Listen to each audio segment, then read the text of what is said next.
В конце прошлого года министр образования и науки Отгур Какоба обратился к премьеру-министру Беслану Барциц с просьбой помочь решить вопрос с транспортом для Калдахарской школы-интернат. В интернате 146 учащихся и 75 сотрудников. До сегодняшнего дня учебное заведение не было обеспечено транспортом, а он был необходим. Ведь школьники и учителя несколько километров были вынуждены самостоятельно добираться до интерната, что мешало учебному процессу. А о том, чтобы совершать совместные поездки учащихся и учителей, даже речи не шло. И вот в начале этого года правительство приобрело и передало в дар Калдахарской школе-интернат 16-местный микроавтобус.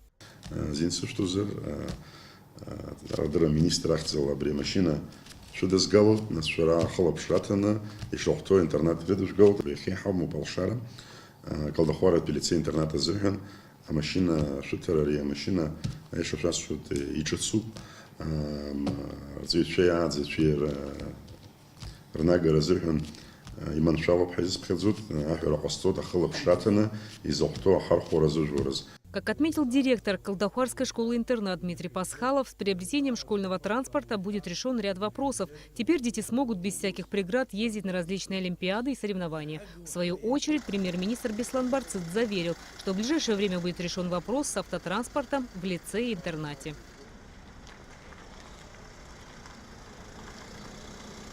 Рената Шакая, Михаил Братухин, Абхазское телевидение.